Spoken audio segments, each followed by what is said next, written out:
அருமநாயகம் ஸல்லல்லாஹு அலைஹி வஸல்லம் அன்னவரிடத்து ஒரு மனிதர் வந்து கேட்டார்கள், நாயகமே, அல்லாஹுக்கு மிக விருப்பமான மனிதர் யார்? அது போன்று அல்லாஹுக்கு மிக விருப்பமான செயல் எது என்று பெருமானிடத்தில் கேட்கும் பொழுது அருமநாயகம் ஸல்லல்லாஹு அலைஹி வஸல்லம் அந்த மனிதரை பார்த்து சொன்னார்கள், தோழரே, அல்லாஹுக்கு மிக விருப்பமான மனிதர் மக்களுக்கு பலனளிக்கக்கூடியவர்.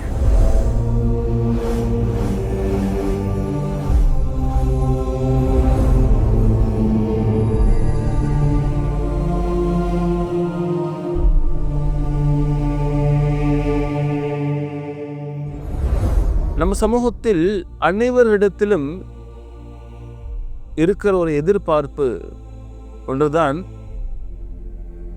இக்கட்டான சூழ்நிலையில் நமக்கு யாராவது உதவி செய்தால் நன்றாக இருக்குமே அப்படிங்கிறது. ஒரு சிறிய விஷயமா இருந்தாலும் கூட ஒரு ஹெல்ப் கிடைச்சா நல்லா இருக்குமே, ஒரு உதவி கிடைச்சா நல்லா இருக்குமே. வண்டியில் போயிட்டு இருக்கிறோம், இடையில பெட்ரோல் ட்ரை ஆகுது, அந்த நேரத்தில் டக்குன்னு யாராவது நமக்கு உதவி செய்தால் இந்த நேரத்தில் நல்லா இருக்குமே அப்படிங்கிற அந்த நேரத்தில் கூட ஒருத்தருடைய உதவி நமக்கு தேவைப்படுகிறது இல்லையா? இந்த மாதிரி கட்டங்களில் பார்த்துட்டு போகிறவங்க அதிகம், சிலர்கள் மட்டுமே அந்த இடத்துல உதவி செய்கிறார்கள். அல்லாஹ் அவர்களுக்கு அருள் புரிவானாக. இங்கே சொல்ல வருவது என்னவென்றால், பிறருக்கு நாம் செய்கிற உதவியில் நமக்கு அல்லாஹ்வுடைய உதவி இருக்கிறது என்பதுதான் இங்கே யதார்த்தமான உண்மை.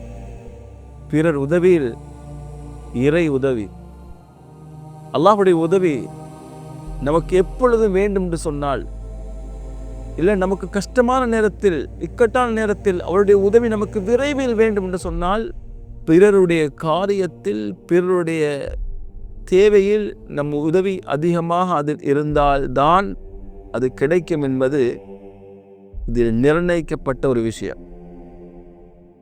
பெருமானார் முஹம்மது ரசூலுல்லாஹி ஸல்லல்லாஹு அலைஹி வஸல்லம் அன்னவர்கள் சொல்லுவார்கள், ஹைருன் நாசி அன்ஃபஉஹும் லின்னாஸ் அவ் கமா கால அலைஹி ஸலாத்து வஸலாம்.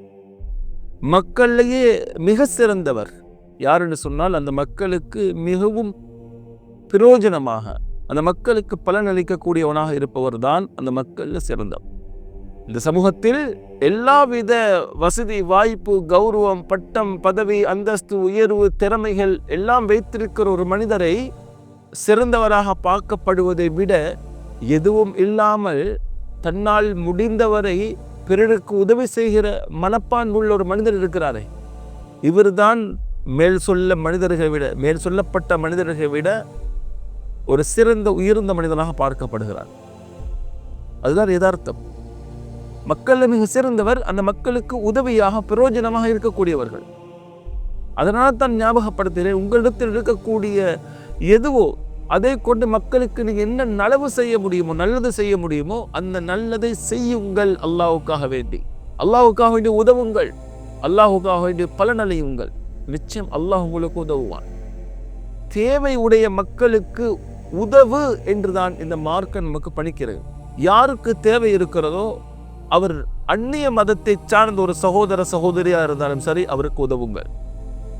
சமீப காலத்தில் நம் நாட்டில், பிற நாட்டில் ஏற்பட்ட அனர்த்தங்கள், அழிவுகள், சிக்குண்டு தவிர்த்த மக்களுக்கு உதவிக்கரம் நீட்டியது, பாதிக்கப்பட்டவர்களுக்கு உதவி செய்தது, இது அனைத்தும் ஒரு உயர்ந்த சிறந்த குணமாக இன்று வரைக்கும் பேசப்படுகிறது. ஒரு மனிதனுக்கு உதவி செய்ய வேண்டும், ஒரு மனிதனுக்கு தன்னால் என்ன உதவி செய்ய முடியுமோ அந்த உதவி செய்ய வேண்டும். வசதி படைத்தவர்கள் செல்வத்தால் செய்யலாம், கல்வி ஞானம் கொடுக்கப்பட்டவரோட திறமையால் செய்யலாம்.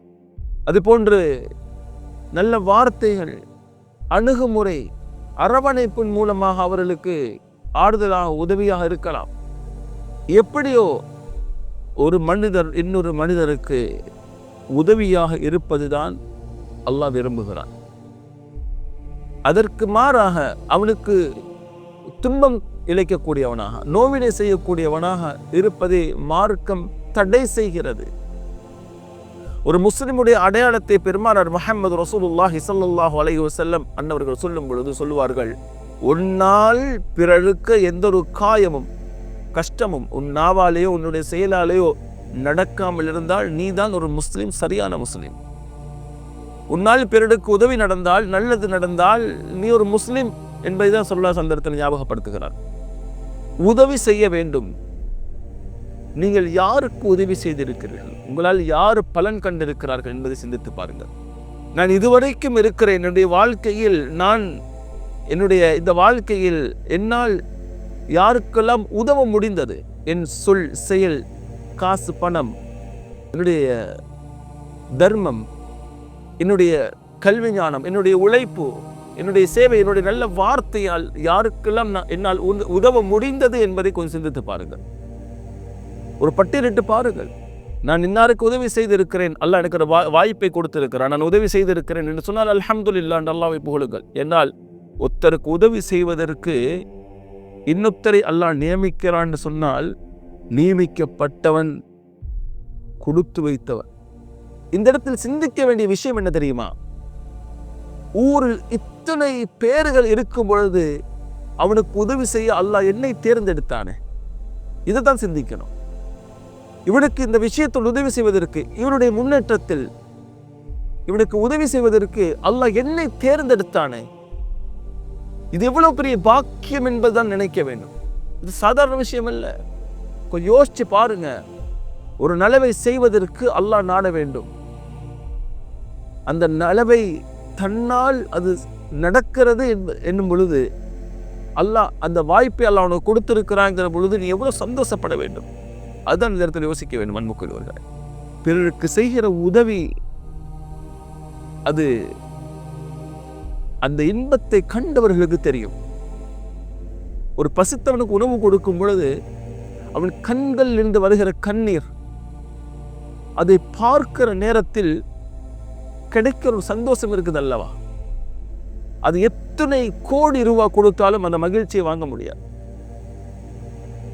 ஒரு தேவைப்படுகிற, ஒரு கீழே விழுந்திருக்கிற ஒரு மனிதனுக்கு செய்கிற உதவி, அவனை தூக்கி நிறுத்துவது, அதற்கு பிறகு அவன் நமக்காக செய்த பிரார்த்தனையும், நமக்கு செலுத்துற நன்றி, இதற்கு பிறகு இருக்கிற சந்தோஷம் இருக்கு இல்லையா, அது எத்தனை காசு கொடுத்தாலும் வாங்க முடியாது ஒன்று. அதனால தான் சிலர்கள் பிறருக்கு உதவி செய்வதற்காக வேண்டியே இறங்கி விட்டார்கள். அந்த இன்பத்தை ரசனை கண்டவர்கள். அல்லாஹ் இதை விரும்புகிறான். வல்லதீனஹும் முஹ்சினூன், இஹ்சான், உபகாரம் செய்யக்கூடிய மனிதனுடனும் அல்லாஹ் இருப்பான். அதாவது பிறருக்கு உபகாரமாக இருக்கக்கூடிய மனிதன், பிறருக்கு உதவி உத்தாசையாக இருக்கக்கூடிய மனிதனுடன் அல்லாஹ் இருக்கிறான் என்று அல்லாஹ் சொல்கிறான். பாருங்க, பிறருக்கு உதவி செய்வதன் மூலமாக அல்லாஹ்வுடைய நெருக்கமும் அல்லாஹ் இருக்கிறதாக வாக்குறுதி நமக்கு கிடைக்கிறது. அருமநாயகம் ஸல்லல்லாஹு அலைஹி வஸல்லம் அன்னவரிடத்து ஒரு மனிதர் வந்து கேட்டார்கள், நாயகமே, அல்லாஹ்வுக்கு மிக விருப்பமான மனிதர் யார்? அதுபோன்று அல்லாஹ்வுக்கு மிக விருப்பமான செயல் எது என்று பெருமானிடத்தில் கேட்கும் பொழுது அருமநாயகம் ஸல்லல்லாஹு அலைஹி வஸல்லம் அந்த மனிதனை பார்த்து சொன்னார்கள், தோழரே, அல்லாஹ்வுக்கு மிக விருப்பமான மனிதர் மக்களுக்கு பலனளிக்கக்கூடியவர். இதில் சிந்தியுங்கள். தொழுகை, நோன்பு, ஜக்காத்து, ஹஜ்ஜி என்கிற உயரிய வணக்கம், அதற்கு சில வணக்கங்கள் செய்வதற்கு பல லட்சம் ரூபாய் செலவு செய்ய வேண்டியதும் இருக்கிறது. அதற்கு பிறகு அந்த வணக்கங்கள் கபூலாக வேண்டும், அங்கீகரிக்கப்பட வேண்டும், அதில் இஹ்லாஸ் வேண்டும், சிரமம் கஷ்டங்கள் வேண்டும் இல்லையா? அது ஒரு விதமான இறை நெருக்கத்திற்கு ஒரு விதமான ஒரு வழி அது. ஆனால் இந்த இடத்துல வார்த்தை கவனியுங்கள். அல்லாஹ்வுக்கு மிக விருப்பமான மனிதன் அந்த மனிதர்களுக்கு, அல்லாஹ்வுடைய அடியார்களுக்கு உதவி செய்யக்கூடியவன், உத்தாசையாக இருக்கக்கூடியவன், பிரயோஜனமாக இருக்கக்கூடியவன். நான் ஒருவனுக்கு அவனுக்கு கஷ்டத்தில், அவனுக்கு தேவை நேரத்தில் நான் உதவுவது எனக்கு ஒரு பெரிய சிரமமான விஷயம் ஒன்று அல்ல. நான் லட்ச ரூபாய் அதுக்கு செலவு செய்ய தேவையும் இல்லை. ஒரு நல்ல வார்த்தை, ஒரு நல்ல செயல் அவனுக்கு என்னால் அவனுக்கு நிகழ்கிறதுன்னு சொன்னால், அவன் அதை கொண்டு சந்தோஷம் அடைகிறான் என்று சொன்னால், இவன் தான் அல்லாஹ்வுக்கு விருப்பமானவன். யதார்த்தத்தை புரிந்து கொள்ளுங்கள். ஸல்லல்லாஹு சொல்கிறார்கள், மக்களில் அல்லாஹ்வுக்கு மிக விருப்பமானவர் அந்த மக்களுக்கு பிரயோஜனமாக இருப்பவர். அல்லாஹ்வுக்கு விருப்பமான செயல் ஒரு மனிதனுடைய உள்ளத்தில் சந்தோஷத்தை புகழ்த்துகிற செயல். அன்புக்குரியவர்களே, இதை சொல்லிவிட்டு பெருமானார் முஹம்மது ரசூலுல்லாஹி ஸல்லல்லாஹு அலைஹி சொல்லுகிறார்கள், தோழரே, ஒரு சகோதரனுடைய தேவைக்கு, இந்த வார்த்தை நல்லா கவனிங்க, ஒரு சகோதரனுடைய தேவைக்கு நான், அல்லாஹ்வுடைய ரசூல் ஸல்லல்லாஹு அலைஹி சொல்கிறார்கள், நான் ஒரு சகோதரனுடைய தேவைக்கு அவருடைய தேவையை நிறைவேற்றி கொடுப்பதற்காக வேண்டி நான் செல்லுகிற அந்த செயல் இருக்குது அல்லவா, இந்த செயல் மஸ்ஜிது நபவி பள்ளி வாசலில் ஒரு மாத காலம் இஅ்திகாஃப் இருப்பதை விட மிக சிறந்தது என்று சொல்லுகிறார்கள். சுப்ஹானல்லாஹி வ பிஹம்தி. பிறருக்கு உதவி செய்வதை எந்த அளவுக்கு ஒரு முக்கியமான விஷயமாக அங்கு கருதப்படுகிறது பாருங்க. ஒரு மனிதனுடைய தேவையை எந்த தேவையாக இருந்தாலும் அல்லாஹ் ரசூல் புரிந்து கொள்ளக்கூடிய ஒரு தேவையாக இருந்தால் அந்த தேவையை நிறைவேற்றி கொடுப்பதற்காக வேண்டி அவர் செல்லுகிற அந்த பயணம், அந்த செயல், அதில் ஈடுபடுகிற அந்த காலம் அப்படிங்கிறது மஸ்ஜிது நபவி, மாநபி ஸல்லல்லாஹு அலைஹி வஸல்லம் புனிதமான மதீனா நகரில் அமைந்திருக்கிற உலகத்தில் 2வது மிக சிறந்த பள்ளி வாசலில் ஒரு மாத காலம் இஅ்திகாஃப் இருப்பதை விட சிறந்த அமல் என்று அருமை நாயகம் சொல்லுகிறார்கள். சொன்னால் பிறருக்கு உதவி செய்வதில் எவ்வளவு பெரிய பலன் இருக்கிறது.